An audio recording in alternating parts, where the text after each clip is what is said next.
today's video mga kadewa, ito yung ating flower backdrop part 1 full video. So, pwede nyo itong gawin sa inyong stage decor, wall decor, backdrop stand decor, at yung mga kurtina nyo sa bintana. So, ayan. Gagamit lang tayo ng tamtas dahil backdrop stand yung gamit natin. Wooden lang siya, kahoy.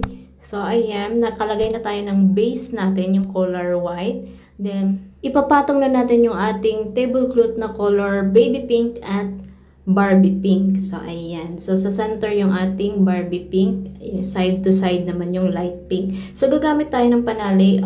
Pwede goma, lastiko, or rubber band. Pwede rin yung kadalasang ginagamit ko yung panali sa buhok. Kasi mas matibay siya. So, ayan, gagawa lang tayo dito ng single fold sa ating tablecloth. Ayan, fold mo muna bago mo siyang i-fold para sa ating flower. Ayan. Then, tatalian natin siya gamit yung ating panali sa buhok. Ayan. Then, ibuka natin. So, pagkatapos natin maibuka, so, pwede tayo sa taas mag-connecta ng dulo to dulo, pwede rin sa baba, depende sa inyo. So dito sa taas tayo connect ng ating dulo to dulo, ayan. So pwede mo siyang isiksik sa kabilang dulo or pwede ring ipin mo para hindi siya madaling matanggal, ayan. So ayusin mo lang yung iyong flower para buhay na buhay, ayan. So ayan yung ating single fold na flower backdrop sa ating tablecloth. So, next naman, dito naman tayo sa left side gagawa. Ayan. So, dito guys, pwede mo siyang ipaslant ng yung lines nila, slant or pantay sa pahiga na lines. Pwede rin pa V-shape or pa pyramid shape. Depende sa inyo kung paano nyo siya gawin.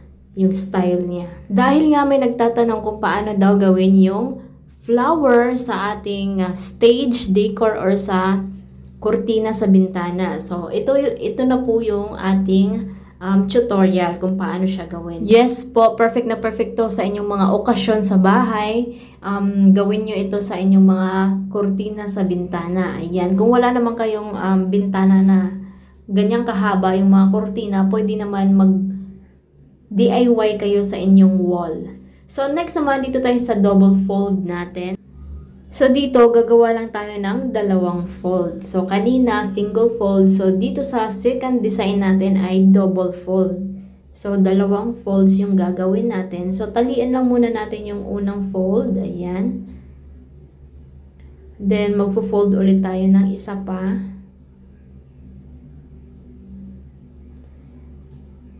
Then, isabay na natin silang taliin dalawa. Ayan. Then, ibubuka na natin silang dalawa. Ayan. So, pwedeng ganyan lang siya.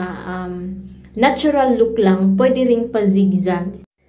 Kung gusto nyo mas plain siya tingnan, ipa-zigzag fold nyo po siya. Ganyan. So, zigzag-zigzag mo lang siya pagka-fold.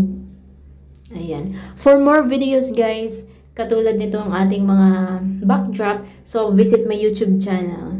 Ayan. So, ito na yung final look ng ating double fold na flower backdrop. So, ayan. Napakasimple lang at madali nyo lang gawin. Lalo-lalo na sa mga kurtina sa inyong bahay. Ayan. Pwede nyo yung gawing dekorasyon yan kung meron kayong okasyon. Ayan. So, ito na yung ating double fold sa ating flower backdrop. So, next naman, dun tayo sa ating three-fold flower backdrop. So, dito sa three-fold backdrop natin, magdagdag lang tayo ng isa. So, kanina, meron tayong 2 folds. Ngayon, 3 folds na. So, mas makapal na yung flower niya. So, ayan, gagawa lang tayo ng unang fold.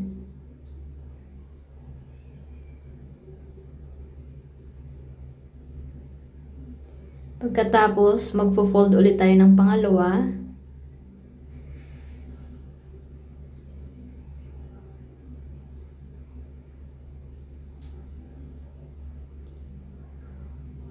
Pagkatapos, magfo-fold ulit tayo ng pangatlo. So, ayan, 3 folds na. So, sa pagka 3 folds na, so, buuhin na natin lahat pagtali. Pag-isahin na natin sila para hindi sila magkalasan. Ayan. So, next, ibubuka na natin silang lahat. Ayan.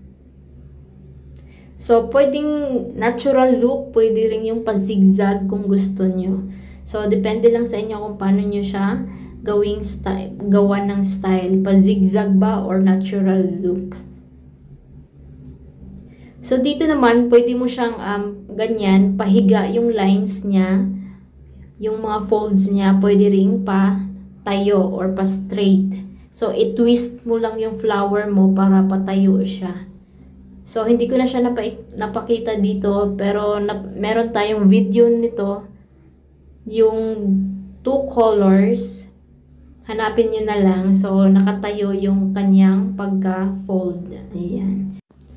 For more videos, visit my YouTube channel. Don't forget to like, subscribe, at hit ang notification bell para lagi kayong updated. At paki-follow na rin ang ating Facebook page at paki-share na rin ang ating video para mas maraming makanood, matuto at magkaroon ng mga idea sa ating mga tinuturo. Maraming salamat sa inyong suporta. Ingat and God bless everyone. See you on next upload.